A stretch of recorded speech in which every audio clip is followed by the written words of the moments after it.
Amados hermanos y hermanas, gracias por su disponibilidad de tiempo y por darnos el oído para poder exponer un tema que ha cargado mi corazón por varios años, un tema del cual he hablado en diferentes escenarios. De manera que gracias una y otra vez por sacar de su ocupado tiempo y como ya escucharon, quisiera al mismo tiempo poder volver a mencionarlo, y es que permite que Dios te ministre, te enseñe, te ilustre, te cambie, te diga qué hacer con lo que tú tengas que escuchar esta noche. Y yo debo tener la misma disposición porque todos nosotros pertenecemos a una sola familia y obedecemos, ¿verdad? Respondemos a un mismo Dios.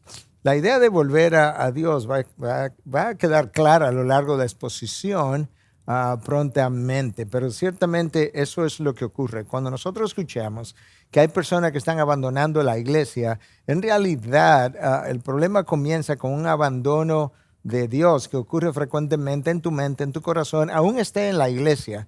Y luego entonces lo último que tú terminas viendo es como la persona se separa de esa iglesia donde acostumbraba a ser alimentada con la palabra de Dios y alimentaba su fe.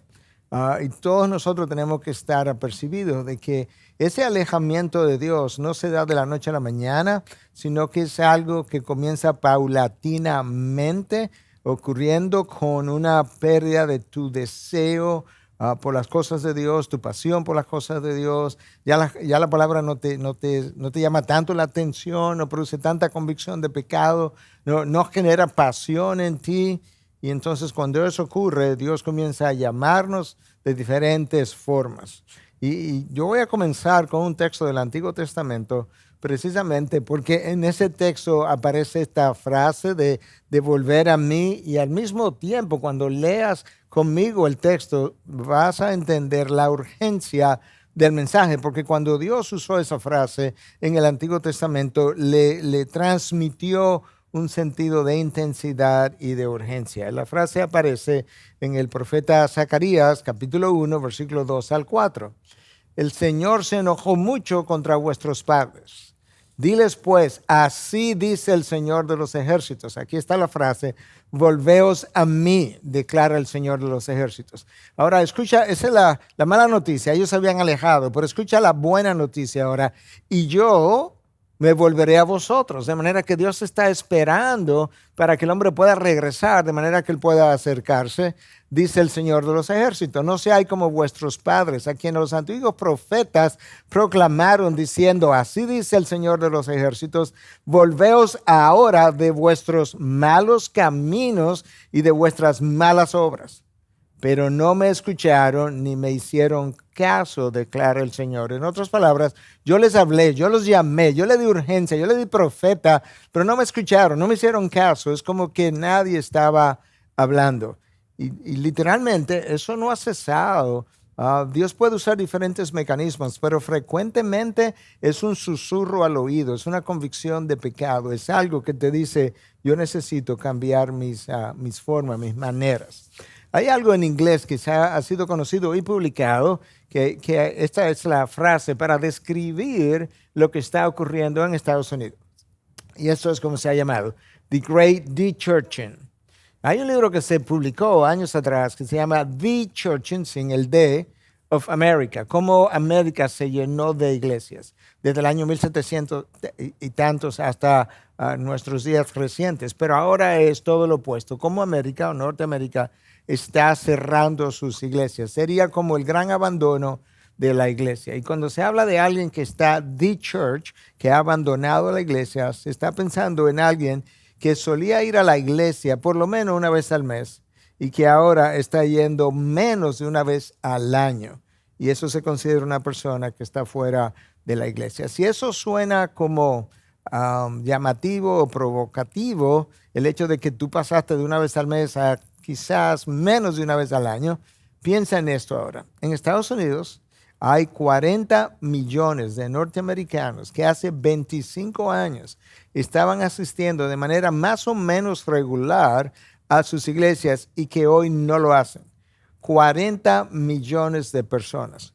Los cálculos se han hecho pensando en que el norteamericano promedio evangélico da aproximadamente un 2.5% de su ingreso a las iglesias y se estima que eso implicaría una pérdida de ingreso de casi 25 billones, con B, billones de dólares que no estarían disponibles para las iglesias para poder hacer todo lo que necesitan hacer, incluyendo sus obras de bien, incluyendo aquellas ayudas, ¿verdad?, humanitarias que han provisto a lo largo de los años. Imagínate el impacto que va a tener en los próximos años el hecho de que esto haya estado ocurriendo. Las estadísticas están disponibles más o menos en los últimos 80 años de la historia reciente, desde cuando las estadísticas se han estado llevando. Y por primera vez en esos 80 años, se estima que hay más norteamericanos que no asisten a ninguna iglesia que aquellos que sí asisten. Y eso de nuevo nos da una idea de la seriedad del problema.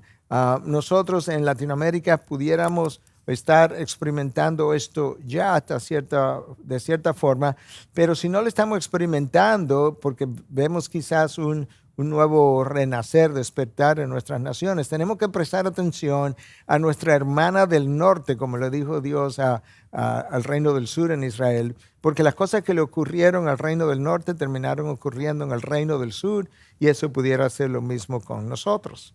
De aquellos que han abandonado las iglesias en los últimos 25 años, esto es más o menos su distribución. Un 45% de ellos representan presbiterianos, iglesia tradicional, metodista, un 37%, y los bautistas sureños, que es la organización o la denominación más grande de Estados Unidos, un 26%. Hace apenas varios años atrás, 3 años quizás, 4 años, que la Convención Bautista Sureña reportaba una membresía de 16 millones de personas. Sabemos que esos números no son exactos, pero tomemos el número. Y en unos 3 o 4 años, ahora la membresía ha bajado en 3 millones. 13 millones de personas asisten hoy o son parte de la Convención Bautista Sureña. Es interesante, ¿verdad?, que cuando los estudios fueron hechos y comparados, el porciento de personas saliendo de iglesias evangélicas o protestantes y de iglesias católicas era más o menos el mismo, 32%. De manera que esto no es un de-churching o una salida de iglesias que simplemente se limita o es mayor en las iglesias católicas romanas. No, está ocurriendo en iglesias evangélicas a una proporción similar. Mira este dato. Lifeway Research, Lifeway es una casa publicadora de libros y hacen investigaciones. Una investigación de Lifeway en el año 2019, un poquito más cerca ahora, determinó que Estados Unidos había tenido unas 3,000 plantaciones, nuevas iglesias. Un buen número, un número excelente. Sin embargo, la mala noticia es que en el mismo tiempo, en el mismo periodo, en 12 meses, 4,500 iglesias cerraron para un déficit de 1,500 iglesias, todavía más. De aquellas iglesias que no están cerrando, el 70% de esas iglesias tienen menos de 100 personas. De manera que hay un número de iglesias grande que está cerrando, o que ha cerrado, vamos a decir. Pero hay un número grande que está paulatinamente cerrando hasta el punto que el 70% de ellas tienen menos de 100 personas y un 10% de ellas tiene más de 250 personas. No es un gran número eso. Y al mismo tiempo las estadísticas revelaron que más personas asisten a ese 10% de iglesia que la que están asistiendo al 70%. Y yo acabo de citar. De manera que esto es todo un maremoto, pudiéramos decir, de lo que está ocurriendo en lo que ha sido la base del cristianismo, la iglesia local, nutriendo personas, recibiendo personas, sanando personas, salvando personas. Sabemos que es Dios, ¿verdad? Pero como instrumento de proclamación del evangelio, ese instrumento, si lo pudiéramos graficar como una luz, se está apagando. Hay algunas luces o múltiples luces apagadas y otras cuya intensidad de la luz básicamente ha ido mermando y nosotros tenemos que prestar atención. Ahora, ¿cuál es el efecto de ese gran abandono de la iglesia? En otras palabras, cuando los estudios fueron hechos, ¿verdad? Nos fuimos a la sociedad, encontramos esos 40 millones de personas, vamos a decir, en la sociedad que habían dejado la iglesia. Y se le preguntó a ellos, conforme a su propia evaluación, en una escala de 0 a 100, ¿cómo calificarían ellos? ¿Dónde se pondrían en términos de cómo se sentían con relación a estos factores? 0 es muy mal, 100 es excelentemente bien. ¿Okay? De manera que los números hacia abajo implican no estoy bien. Y entonces en ese grupo de personas que ya no están en la iglesia, ellos mismos, cuando se le habló de ansiedad, el promedio era de un 39 en esa escala de 0 a 100. Depresión, un 34 de 0 a 100. Soledad, un 39 en la misma escala. Idea suicida, un 25 de 0 a 100. De manera que este número, que es el más bajito, el número 25, representa un problema, porque estamos hablando de que en esas personas fuera de las iglesias, la posibilidad de que esto ocurra o que se esté dando, o la severidad más bien con la que estas ideas suicidas están ocurriendo es bastante significativa. Estudios hechos por Harvard, increíblemente, por Harvard, nada más y nada menos, una institución nada cristiana, completamente secular, en su departamento de epidemiología, determinó cómo personas que asisten de manera regular a instituciones religiosas tienen una menor incidencia de muerte por todas las causas, incluyendo causas cardiovasculares y de cáncer. De manera que, y eso es más de un estudio. De hecho, uno de los más recientes tenía casi 75,000 mujeres. Es un estudio grande y las estadísticas fueron exactamente las mismas. Eso te dice que el impacto de la salida de personas de iglesia no simplemente son números, no simplemente será económico para las iglesias y su habilidad de poder ministrar y llevar el evangelio a otros, es también en términos individuales, en términos emocionales, espirituales y de salud aún física, como acabamos de hablar. Ahora, la pregunta es, ¿qué tan rápido ocurrió este cambio? Porque lo cierto es que muchas personas que ya tienen 50, 60, 70, 80 años, piensan hace 20, 30 años atrás que las cosas como que no lucían tan mal como lucen hoy. Bueno, la realidad es que las cosas vienen cambiando hace mucho tiempo. Déjame darte algunas fechas claves.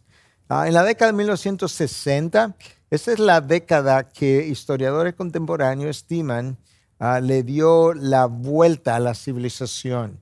Es la década que es considerada como la bisagra sobre la cual giró el mundo en otra dirección para nunca más recuperarse. La década del 60, eso no hace tanto tiempo, hace 60 años de eso.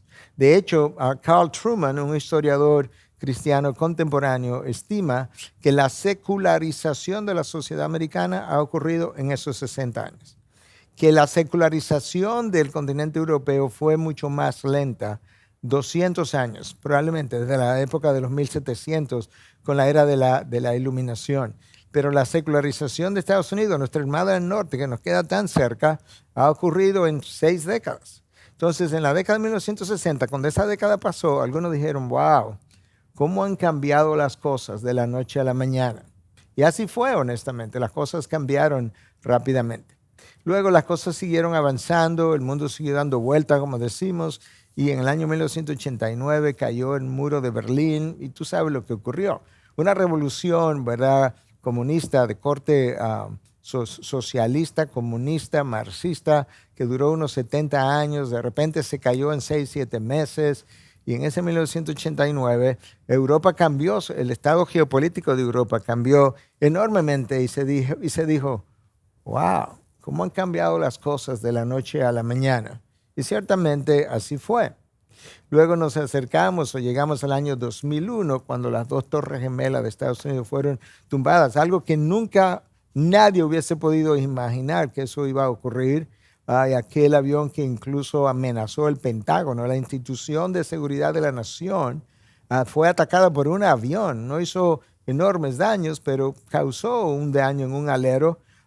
Y tú puedes ver entonces que ciertamente la nación se vio sacudida y de repente todo cambió y los controles de seguridad y más nunca hemos podido viajar de la misma forma y se dijo en ese momento o a partir de ese momento, wow, cómo han cambiado las cosas de la noche a la mañana. Y luego seguimos viviendo como que ya todo eso pasó, ya no nos afectaba y llegamos al año 2019, 2020 y de repente comenzamos a ir al principio del 2020 que China había comenzado a reportar a final, en diciembre del 19, un nuevo virus que eventualmente llegamos a conocer como COVID-19 y se produjo una pandemia que eliminó la vida de millones y millones y millones de personas y de repente nos vimos confinados a nuestras casas, las iglesias cerradas y de repente volvimos a decir, wow, cómo han cambiado las cosas de la noche a la mañana. Todos esos cambios fueron siendo montados uno sobre el otro. En otras palabras, lo que la década del 60 nos cambió no fue como que nosotros volvimos atrás y comenzamos de nuevo hasta llegar a 1989. No, es que cada década, cada fenómeno que hemos vivido, cada experiencia, nos ha ido alejando cada vez más de ese centro moral que nosotros conocimos por mucho tiempo. La realidad es que si echamos hacia atrás y vemos a Europa, la secularización de esa sociedad tiene 200 años, porque alrededor de los años 1700, cuando entramos a la era de la iluminación, la era de la razón, la era de los nuevos descubrimientos y demás, y así se llamó la era de la iluminación, o la era de las luces en español. A partir de ahí las cosas comenzaron a cambiar, porque hasta ese momento Occidente tenía una idea, una concepción de un Dios que había creado el mundo y estaba en contacto con su mundo y regulaba y gobernaba ese mundo. Tenía una idea bíblica, o sea, tenía una idea de Dios que se acercaba o era congruente con la revelación bíblica. Eso comenzó a cambiar y de repente ya ese grupo de personas no eran deístas con de David, sino que no eran teístas con T de Tomás. Dejaron de ser teístas y se convirtieron en deístas con D. ¿Cuál es la diferencia? Bueno, estas personas comenzaron a creer que sí que había un creador, que sí que él creó el mundo, pero que después que lo creó, él se retiró, lo abandonó a sus propias leyes, ya no lo regulaba, no le importaba la suerte del mundo y era un Dios más bien impersonal. Tú tienes que pensar que si eso fuera cierto, o para aquellos que así comenzaron a pensar, el impacto de eso es enorme, porque tendríamos a un Dios que no le importa cómo yo vivo mi vida, no le importa cuáles son mis valores, no le importa si vivo moralmente o inmoralmente. Pero eso no fue cierto. Eso en la mente de muchos comenzó a ocurrir. Entonces la descomposición que nosotros vemos, social y moral en nuestros días, es básicamente el fruto de una generación que se ha ido apartando de Dios. A esa generación de creyentes y no creyentes, Dios le dice, volveos a mí, regresa al centro, regresa a la brújula moral y comienza a vivir como yo he revelado que el hombre debiera vivir. Déjame darte un par más de estadísticas. El Centro de Control de Enfermedades, the Center for Disease Control, en Estados Unidos, en el año 2022, que acaba de pasar prácticamente, menciona que las armas de fuego siguieron siendo el factor número 1 de muertes infantiles por 3 años consecutivos. 2022, 2021, 2020. Desde el 2020, la causa número 1 de muertes de niños es el uso de armas de fuego, de alguna manera. La presencia de armas de fuego con frecuencia en los hogares y demás. Junto con eso, nosotros hemos visto en todas las redes sociales, en todos los medios, en todos los canales de noticias, un aumento de la violencia en general. La violencia intrafamiliar, la violencia en la sociedad. Nosotros tenemos tiendas que están cerrando en estados como California, justamente porque la gente entra y se lleva una serie de cosas, roba una gran cantidad de la mercancía. Y las leyes ahora que California ha pasado, el gobernador Gavin Newsom, son tan liberales que tú puedes robarte hasta $950 de valor y la ley no te va a perseguir. Imagínate el impacto que eso iba a tener y que está teniendo. Cadenas enteras se están cerrando y se están yendo. Pero así sucesivamente nosotros hemos visto cómo la gente menos paciente, en las líneas aéreas, en los viajes, en los autobuses, cualquiera se exacerba, se experimenta un exabrupto de ira y de repente comienza a discutir con otro. Y cuando tú vienes a ver, hay un fist fights, como dicen en inglés, un pleitos de puños. Lo cual siempre ha ocurrido, pero la frecuencia con la que nosotros estamos viendo esto es espeluznante. Cuando tú prestas atención al lenguaje, hay una vulgaridad que aún en mis años, ¿verdad? Yo no tengo 120 años, pero aún en mis años yo he ido viendo de qué forma personas educadas, profesores de universidades, autoridades del gobierno, gente intelectual, habla con una vulgaridad que tú dices, pero ¿dónde se educó esta gente? ¿A dónde fue que le formaron moralmente? En los medios de comunicación, palabras completamente prohibidas cuando yo era un adolescente, hoy son de uso común en muchos de los medios de comunicación. ¿Y qué hablar del valor de la vida? Yo creo que la mejor ilustración de lo poco que valoramos la vida es el aumento del aborto. Y no solo el aumento del aborto, pero la vehemencia con la cual la gente, mujeres a que se embarazan, defienden el derecho de matar su propia criatura en sus vientres simplemente porque entiende que su individualidad, su libertad, su futuro y la libertad de su futuro está por encima de cualquier otra consideración de valor moral.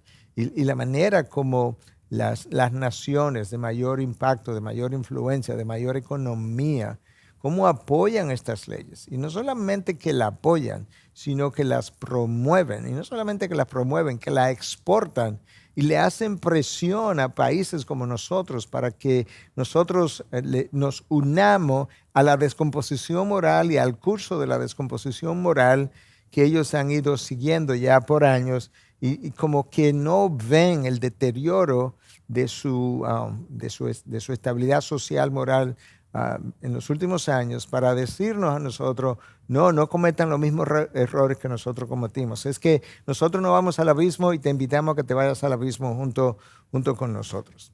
Y eso es donde nosotros estamos hoy en día. ¿Y qué hablar de esta ideología de género? Donde ahora entendemos, y vamos a hablar un poco más acerca de eso más adelante, pero donde entendemos que básicamente yo soy un hombre, pero quizás yo lo que soy es un hombre atrapado en el cuerpo de una mujer y en realidad yo lo que soy es una mujer. Y ahora tú tienes que validarme mis emociones, mis sentimientos y pensar que hay gente que se dice que no es ni hombre ni mujer, otros que son, no son binarios, son otra cosa, o son transgender, ¿verdad? Se consideran ser de un sexo opuesto al que sus órganos sexuales, sus genes, su código genético, su anatomía cerebral dice que él es. Todo eso es distinto en el hombre y en la mujer, pero hoy en día lo que hemos hecho es que hemos validado los sentimientos de toda esa población. El respeto a la ley y el orden, vamos a volver ahí en un momento, pero es impresionante, ¿verdad? Como hoy en día ciudades han sido destruidas. Yo mencioné esto, cierre de tiendas por robos, porque nadie quiere respetar la ley.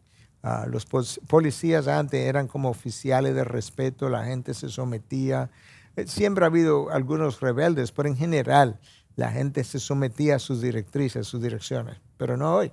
Hoy yo no tengo que someterme a nada porque mi individualidad, mi derecho a ejercer lo que yo deseo, lo que yo quiero, adquirir lo que yo quiero o transitar por donde yo quiero, está por encima de todo orden social. ¿Y para qué decir la pérdida de la racionalidad? Yo creo que si hay algo que nosotros hemos visto es que el mundo no simplemente, como dijo Chesterton en una ocasión, perdió la fe. No, el mundo no simplemente perdió la fe, perdió la razón. Y cuando se fue la razón, se fue la fe también, porque nuestra fe es una fe racional. Siempre recuerdo y cito con frecuencia cuando tengo que hablar sobre estas cosas. La que hoy es una jueza de la Suprema Corte de Justicia en Estados Unidos, Ketanji Brown Jackson, o Brown Jackson, como ella es más conocida, cómo fue entrevistada y se le preguntó que cómo ella definiría a una mujer. Y la respuesta de ella fue que ella no podía definir una mujer porque ese asunto era tan complejo y que muchas personas sentían diferente con relación a esa definición. ¿Tú te imaginas que una mujer de color, que era como el orgullo de la nación norteamericana, que una mujer de color finalmente iba a estar en la Suprema Corte de Justicia, ahora dice que ella no sabe lo que es una mujer, con lo cual la nación debiera decir, bueno, pues no sabemos lo que elegimos? Porque si una mujer no se puede definir, no sabemos si elegimos a la Suprema Corte una mujer o un hombre. Tú puedes ver entonces hasta dónde ha llegado la irracionalidad. Pero eso es donde tú llegas, eso es donde tú aterrizas cuando Dios ha desaparecido de la mente de los individuos. Cuando tú no tienes un marco de referencia donde tú puedas, que sea objetivo, que no dependa del hombre, que esté fuera del hombre, y ese marco es Dios. Cuando tú no tienes eso, cualquier idea, cualquier alternativa, cualquier opción es factible. ¿Quién va a determinar que yo estoy pensando erradamente si no hay marco de referencia? Y eso es lo ocurrido. Cuando Dios desaparece de la mente de los individuos o de la sociedad, nosotros comenzamos a vivir en ausencia de ese Dios y entonces ya nadie sabe lo que está bien, lo que está mal. Nosotros estamos en medio de una generación que prefiere vivir entretenida, prefiere el entretenimiento, el famoso síndrome de Peter Pan. O sea, Peter Pan fue una novela escrita creo que al principio de los años 1900 y la idea era que de este niño que no quería crecer, no quería hacerse adulto. Bueno, hoy en día hay adultos que tampoco quieren crecer de su adolescencia. Y ese fenómeno ha sido llamado la adultoscencia. Y quieren vivir jugando y quieren quedarse viviendo en la casa de sus padres para tener todo cubierto y permanecer en la infancia emocional. No sabe pensar, no quiere pensar. Discernir le cuesta trabajo. No saben discernir. No saben discernir entre lo que es pornografía y lo que es educación sexual. Hello. O sea, que tú quieras enseñarle a niños de 9 y 10 años y a veces hasta menos, a enseñarle cosas que son pornográficas y llamar eso educación sexual. La única forma de explicar eso es que tú hayas perdido la razón y que ahora tú no sepas discernir la verdad del error. Ese hombre prefiere soñar antes que decidir vivir como soñando con pajaritos en el aire. Él prefiere vivir el aquí, el ahora, el presente, antes que pensar en el futuro, antes que pensar en dejar un legado para la próxima generación o para la próxima sociedad. No quiere construir un mañana, a él no le interesa el mañana, porque lo único que le interesa es su mundo personal, individual. Por consiguiente, ese mundo existe ahora y existe aquí. Y el resto, a él no le interesa, no le importa, ni siquiera piensa en eso. Y eso es lo que ha sido conocido entonces como el eclipse de Dios. En otras palabras, Dios desapareció de la mente de muchos. Muchos niegan a Dios. Eso sería un ateísmo, ¿verdad?, clásico. Pero otros no lo niegan, pero viven como si Dios no existiera. De manera que ellos son ateos prácticos. Dios ha sido eclipsado. Ahora la pregunta es, ¿cómo tú eclipsas, cómo tú concibes a un Dios infinito eclipsado? Porque eso sonaría como una imposibilidad. Y en cierta manera lo es. Pero hay una manera metafórica como nosotros pudiéramos pensar en ese eclipse de Dios. Mira esta gráfica. Esto es, la gráfica está bastante clara. Nota este sol, cómo es mucho más grande que esta luna. Y sin embargo, este sol puede ser eclipsado completamente por la luna. La pregunta es, ¿cómo eso ocurre? Bueno, este sol es 400 veces más grande que la luna, pero al mismo tiempo está unas 400 veces más distante de la Tierra que lo que la luna está. Por consiguiente, cuando tú alejas el sol, por así decirlo, La luna, que es 400 veces más pequeña, es capaz de eclipsarlo. Ahora, o sea, obstruye su luz. ¿Qué es lo que ocurre? Que aquí en la Tierra hay dos áreas distintas con relación al eclipse del Sol. Hay un área más pequeña, que es más oscura, que es lo que nosotros llamamos eclipse completo, y eso técnicamente es la umbra del eclipse, la parte más oscura. Y luego está una parte más grande que nosotros llamamos el eclipse parcial, que técnicamente se llama la penumbra, literalmente hablando. Y aquí está, penumbra y umbra. Okay. ¿Por qué yo traigo eso a colación? Porque yo creo que esto mismo ha ocurrido en nuestra sociedad. El hombre, como ha eclipsado a Dios, es de esta manera. Número uno, él ha empujado a Dios cada vez más lejos de su mente y de su sociedad. Por tanto, Dios es como muy pequeño en su mente, en su concepción, en su vida. Pero al mismo tiempo, el hombre que es bien pequeñito en términos, comparado con Dios, sería como esto, ese hombre se ha crecido en su idea de él mismo, un hombre autosuficiente, un hombre libre, autónomo, que no rinde cuentas a nadie. Por tanto, ahora tú tienes un eclipse de Dios, un hombre grande y un Dios distante, pequeño en su mente.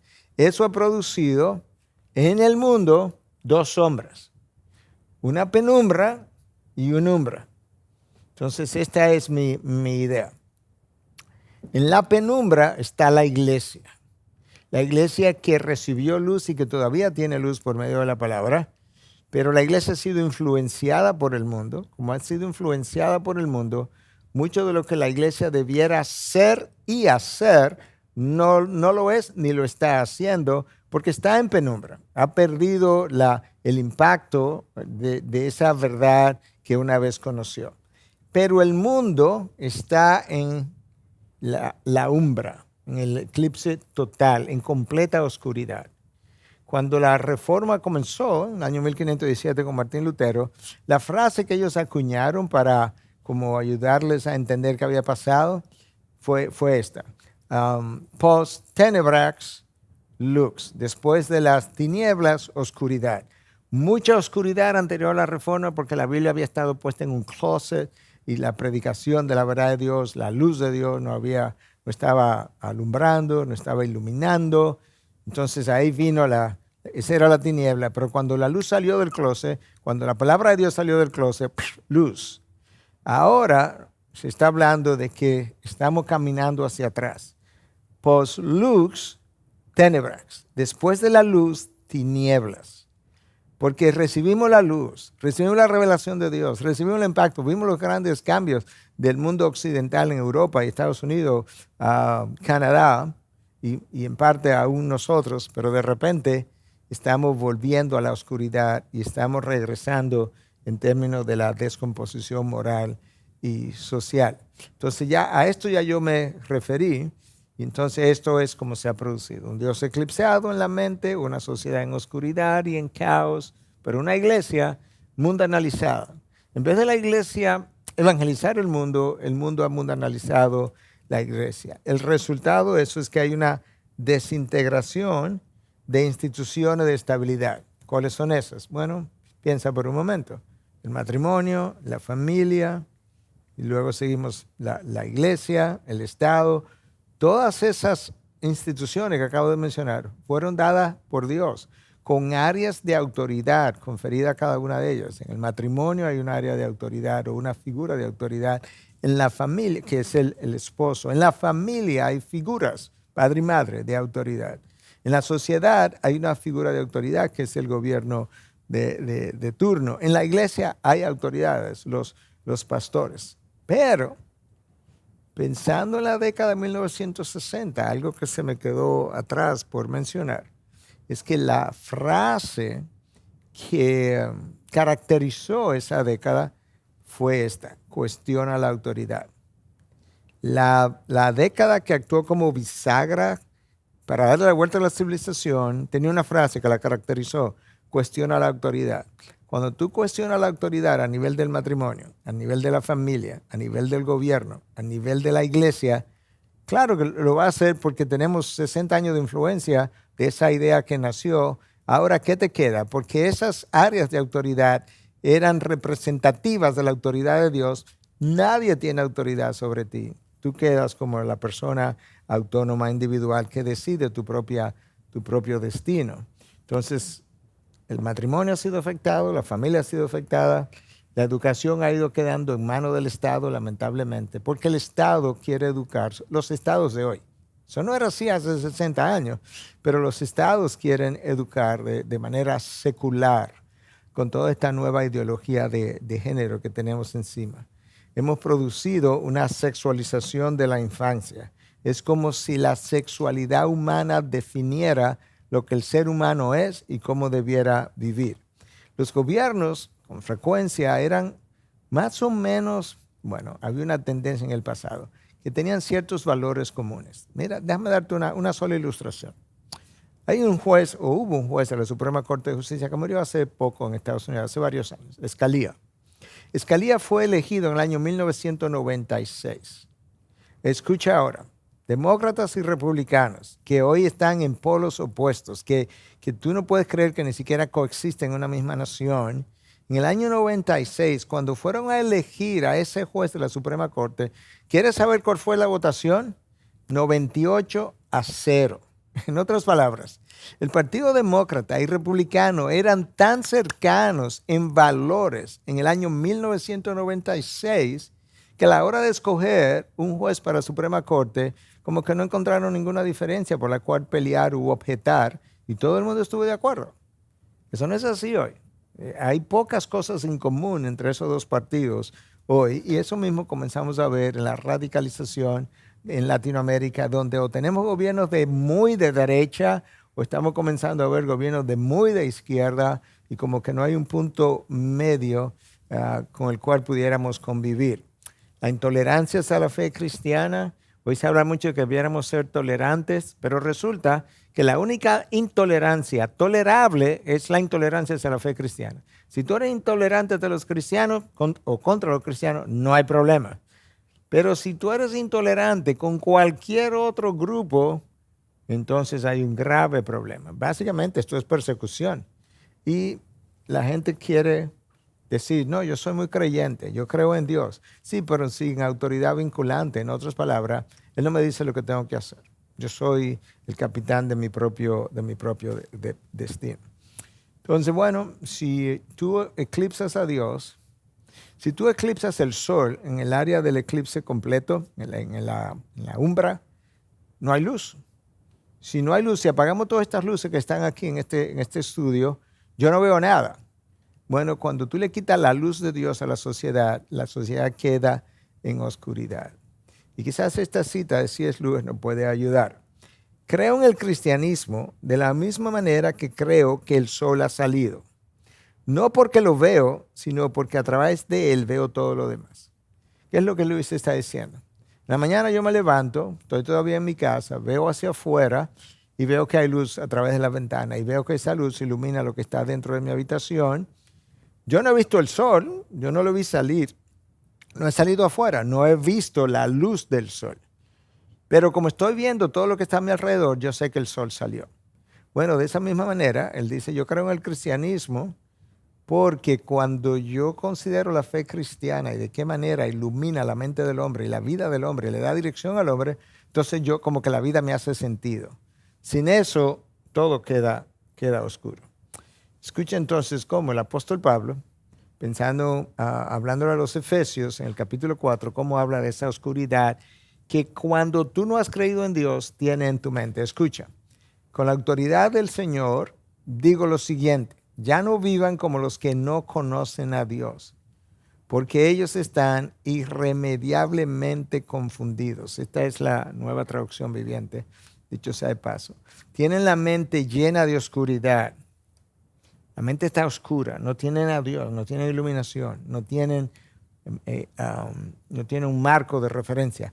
Vagan lejos de la vida que Dios ofrece, porque cerraron la mente y endurecieron el corazón hacia Él. Han perdido la vergüenza.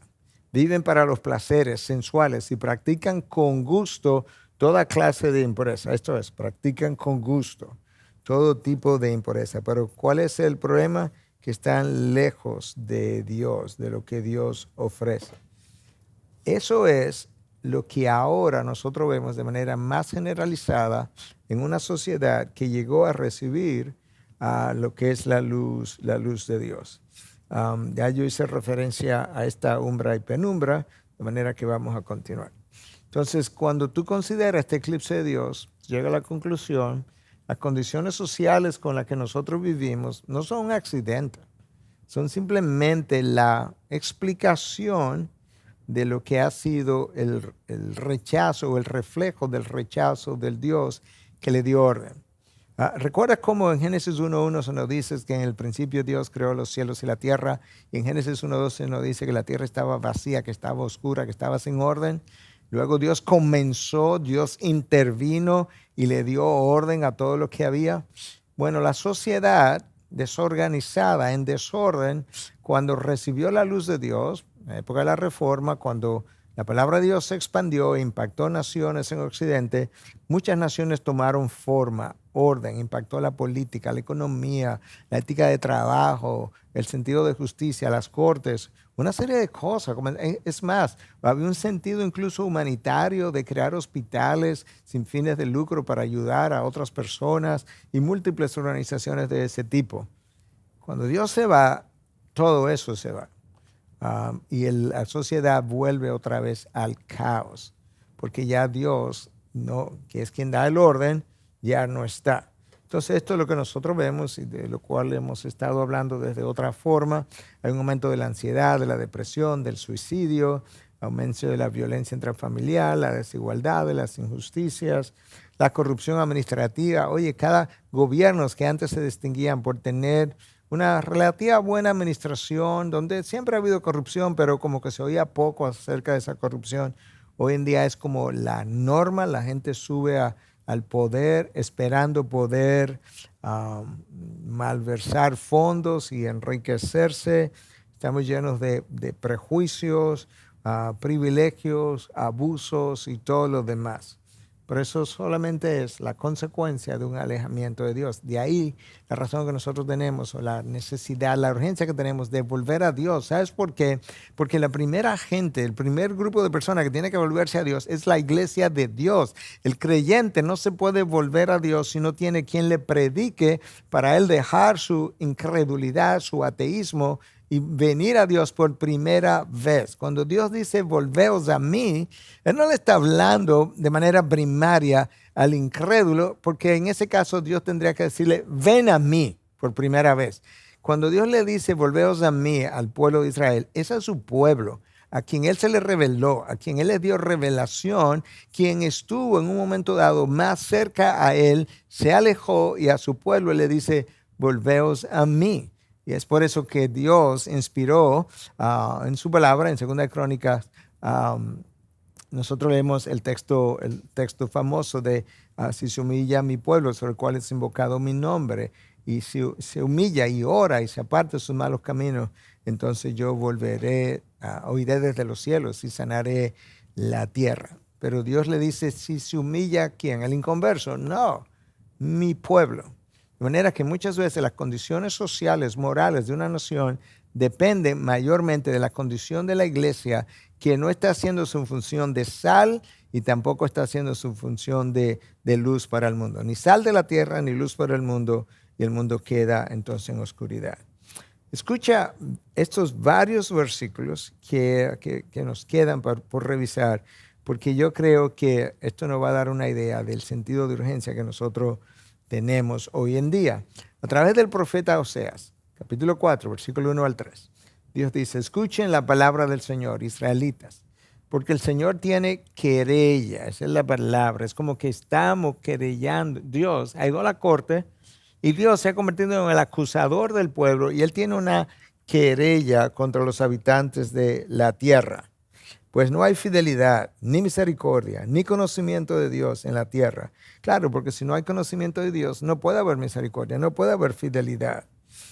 Solo hay un falso juramento, mentira, asesinato. Ahí está el aumento de la violencia, robo, aumento de la violencia, adulterio, infidelidad. Emplean la violencia Homicidio tras homicidio se suceden, por eso la tierra está de luto y desfallece todo morador en ella. Dios en este momento le está diciendo a la nación de Israel, después de enviarte por cientos de años, profeta tras profetas, no te has arrepentido. Esta es la condición en la que tú has caído. Estos son los cargos que yo tengo contra ti a la hora de ir a la corte y estas son las acusaciones. Nosotros tenemos hoy en día, nosotros hemos avanzado hacia un colapso de la civilización. Si tú me preguntas a mí, ¿dónde está la civilización de Occidente hoy en día? Yo te diría que está aquí, en este borde. Y este es el abismo. De hecho, ha comenzado a deslizarse hacia el abismo. No está aquí, ni siquiera está en el borde, ya comenzó su deslice hacia abajo por todo lo que hemos estado diciendo. Y nota esta observación que hizo Malcolm Muggeridge hace la década de los, 60 quizás. Él hablaba de que los imperios que colapsaron en el pasado tenían ciertas características. Y estas son las características que él mencionó. Quebrantamiento de la ley y el orden, lo mencionamos, como hay un respeto por la autoridad y todo el quebrantamiento de la ley. Hay un interés excesivo en lo erótico, hay una excesiva recreación. Esto nosotros lo sabemos, ¿verdad? El aumento de la pornografía y todas las formas diversas de cómo la sexualidad ha sido distorsionada. Hay una recreación excesiva donde la gente quiere incluso jugar toda la vida como Peter Pan. Hay una estructura compleja de sistemas de impuestos. ¿Tú sabes por qué eso está ahí? Porque los países comienzan a gastar cada vez más dinero, más dinero, más dinero. Y la única forma como ellos pueden pagar su deuda es aumentando el sistema, los impuestos sobre sus ciudadanos. Y eso es lo que ha pasado. Déjame darte una idea. Estados Unidos, de nuevo, que lleva estadística de todo. Cuando el presidente Trump tomó el poder, y esto no es un comentario político, es una ilustración. Cuando él dejó el poder hace 3 años y algunos meses, la deuda pública de Estados Unidos era alrededor de 16, 17 trillones de dólares. En los últimos 3 años y algunos meses, la presente administración de Estados Unidos aumentó, esa es la deuda de Estados Unidos de toda su historia, 17 trillones de dólares. En los últimos 3 años y unos meses, la deuda de Estados Unidos aumentó de 17 trillones a 33 trillones de dólares. Duplicó la deuda de toda la historia en 3 años. Impresionante. ¿Quién va a pagar por eso? Bueno, van a pagar los ciudadanos. ¿Cómo lo van a pagar? Con impuestos. Por eso era que el pasado presidente de Estados Unidos, Ronald Reagan, decía que la inflación es el sobregasto del gobierno que nadie pensaba, o que todo el mundo pensaba que no le iba a costar nada a nadie. No, claro que le va a costar algo, y mucho, y a muchos. ¿A quiénes? A los ciudadanos que van a pagar con impuestos. Por eso está en el colapso de una civilización está eso, y un aumento del aburrimiento. La gente llega a experimentar tanto con el placer que se aburre. Nosotros fuimos advertidos en la palabra de Dios de qué estaría ocurriendo en lo que los tiempos avanzaban. Yo no estoy diciendo que esta frase de Timoteo es el cumplimiento hoy, pero se parece mucho. Escucha, pero debes saber esto, que en los últimos días vendrán tiempos difíciles, porque los hombres serán, nota esto, amadores de sí mismos. Okay, deja eso ahí un momento. Avaros, jactanciosos, soberbios, blasfemos, desobedientes a los padres, ingratos, irreverentes, sin amor, implacables, calumniadores, desenfrenados, salvajes, aborrecedores de lo bueno, traidores, impetuosos, envanecidos. Escucha ahora. Amadores de los placeres. ¿Tú notaste los 2 portalibros? Tienen que ver con una distorsión del amor. Amadores de sí mismos. ¿Cómo se llama eso? Narcisismo. Y amadores de los placeres. ¿Cómo se llama eso? Narcisismo también. Hedonistas.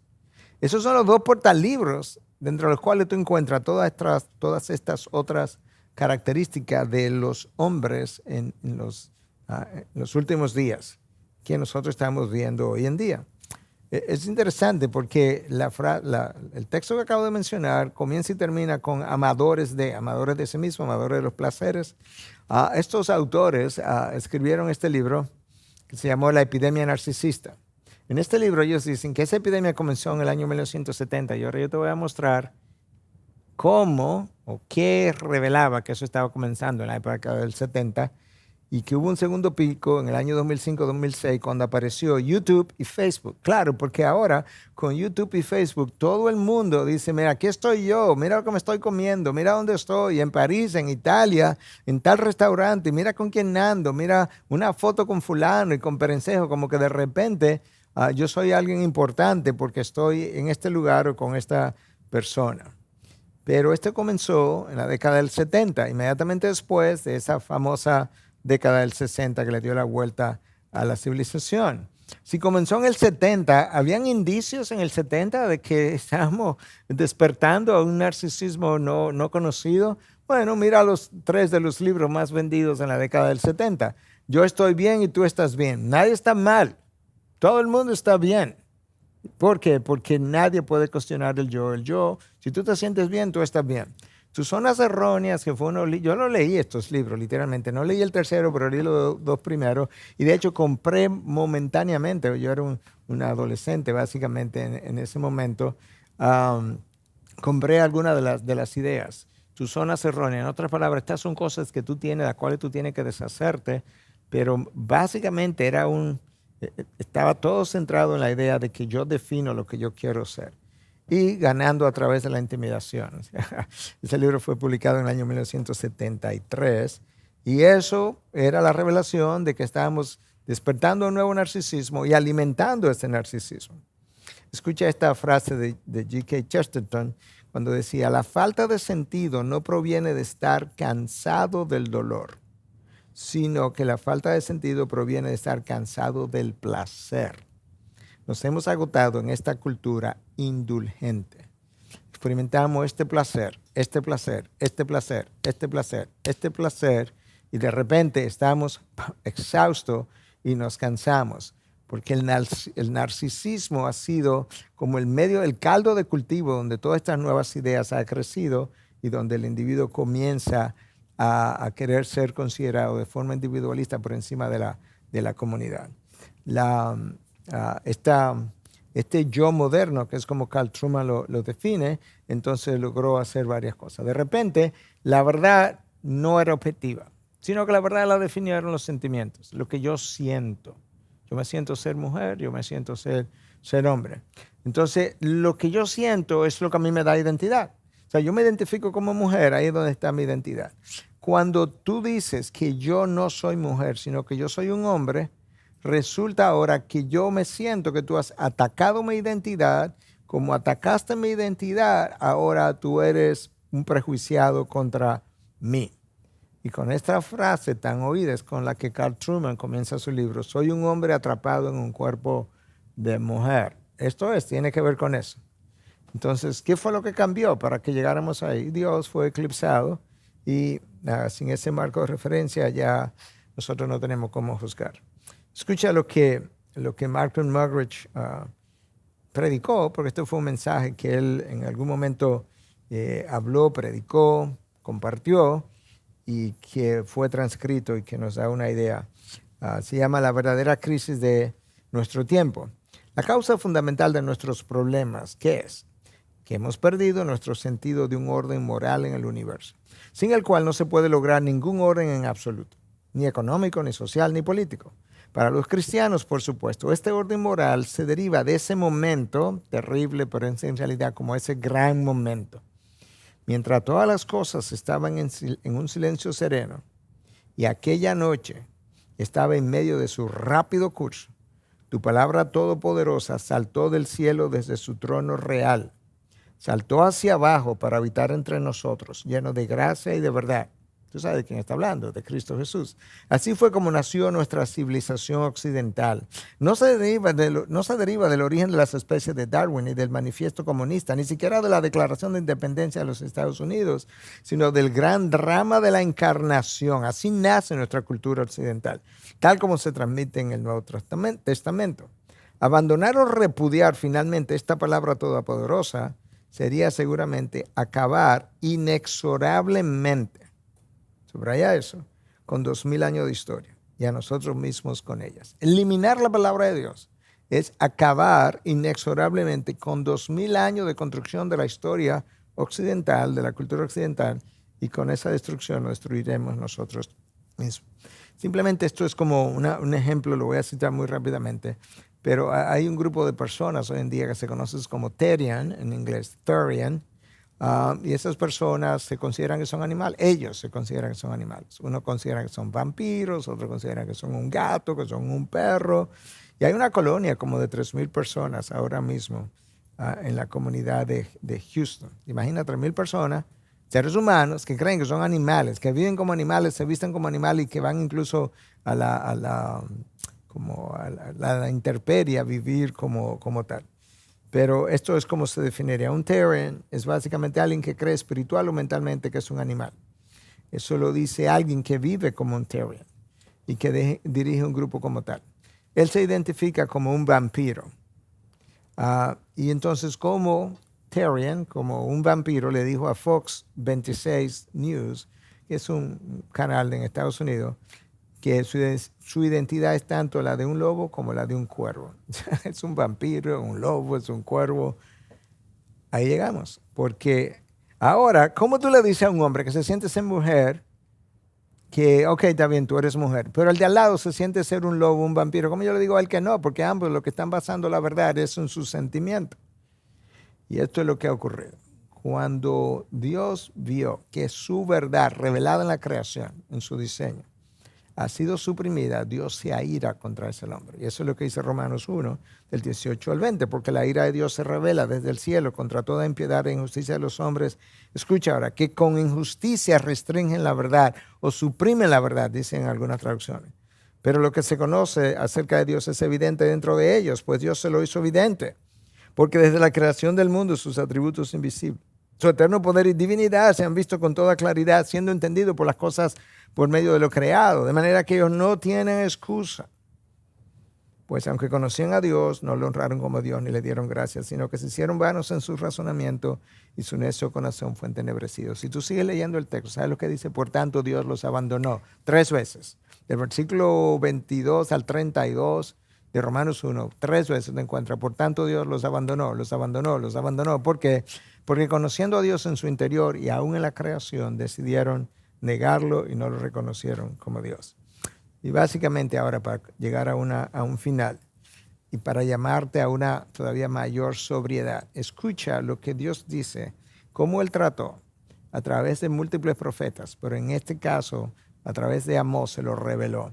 El esfuerzo que Él hizo para llamarlos a Él y cómo no lo hicieron. Escucha ahora. Hice que pasaran hambre en cada ciudad y que hubiera hambruna en cada pueblo. Esta es la Nueva Traducción Viviente. Pero aún así ustedes no se volvieron a mí, dice el Señor. Yo detuve la lluvia cuando sus cosechas más la necesitaban. Envié la lluvia sobre una ciudad, pero la retuve en otra. Llovió en un campo mientras otros se marchitaban. La gente deambulaba de ciudad en ciudad buscando agua, pero nunca había suficiente. Pero aún así, ustedes no se volvieron a mí. Le traje hambruna, no se devolvieron a mí. Le traje sequía, no se volvieron a mí. Inundaciones, no se volvieron a mí. Arruiné sus cultivos y viñedos con plaga y moho. La langosta devoró todas sus higueras y todos sus olivos. Pero aún así, ustedes no se volvieron a mí, dice el Señor. ¿Te estás oyendo? Les mandé plagas como las que envié sobre Egipto hace tiempo. Maté a sus jóvenes en la guerra y llevé lejos a todos sus caballos. El hedor de la muerte llenó el aire hasta permití que las guerras ocurrieran. Pero aún así ustedes no se volvieron a mí, dice el Señor. Destruí algunas de sus ciudades, así como destruí Sodoma y Gomorra. Ustedes que sobrevivieron parecían tizones rescatados del fuego, pero aún así no se volvieron a mí. ¿Suena familiar? Dice el Señor. Por lo tanto, yo traeré sobre ustedes los desastres que he anunciado, pueblo de Israel. Ese es su pueblo, a quien Él está llamando. Escucha ahora, prepárate para encontrarte con tu Dios en el juicio. Si no me escuchas, si te llamo y te llamo y te llamo y te llamo y no te vuelves, y no me escuchas y no me haces caso, prepárate para encontrarte conmigo. No me dejaste opción, quise evitártelo, pero no quisiste. De manera que con este tema, mi llamado a la iglesia, porque Pedro habla, ¿verdad?, en una de sus cartas, que es tiempo de que la justicia de Dios comience por la casa de Dios. Claro, porque ahí es donde tiene que comenzar. Entonces mi dolor, mi carga, mi pesar es con la iglesia de Dios. Y a esa iglesia es que Dios le dice en el libro de Apocalipsis, a 5 de las 7 iglesias que le estaba reprendiendo que se arrepintieran. Y específicamente a la iglesia de Sardis le dice, vuelve a lo que escuchaste y creíste al principio. Reténlo con firmeza, arrepiéntete y regresa a mí. Esa es la clave, hermano. Ese es el mensaje de la hora. Ese es el mensaje para ti y para mí. Ese es el mensaje para las iglesias. Arrepiéntete y regresa a mí. Más que regresar a la iglesia local, tenemos que regresar a Dios. Cuando el pueblo regrese a Dios, ellos estarán en iglesias locales donde van a encontrar alimento de parte de Dios. Pero nosotros no podemos continuar con este positivismo y alimentando el narcisismo de nuestra generación y nuestras iglesias, porque no queremos que la gente se sienta mal. Y ahora entonces se nos olvida que antes que la gente se pueda sentir bien, tiene que estar bien. Y tiene que estar bien con Dios. La única manera de estar bien con Dios es vía el arrepentimiento y regresando a Él. Quiera Dios levantar hombres y mujeres con este mensaje. Que comencemos nosotros mismos, incluyendo quien habla, a buscar una intimidad con Dios más cercana, más íntima, de más oración, de manera que Dios pueda hacer grandes cosas a favor de su pueblo y que entonces las naciones puedan disfrutar del favor que Dios trae a su pueblo y que como consecuencia de eso, dicho favor es como desbordado hacia las naciones donde ese pueblo se encuentra. Padre, gracias por la oportunidad de compartir tu verdad. Sé tú con todos nosotros. Levanta voces proféticas, no en el sentido de andar profetizando, sino de exponer tu palabra en medio de tu pueblo y para la sociedad misma, de manera que nosotros podamos recobrar el sentido de salir luz otra vez y ser la columna y el sostén de la sociedad, columna y sostén de la verdad, como tú declaraste a tu iglesia en una de las cartas de Pablo para Timoteo. Gracias por tu espíritu y por tu palabra. En Cristo Jesús. Amén.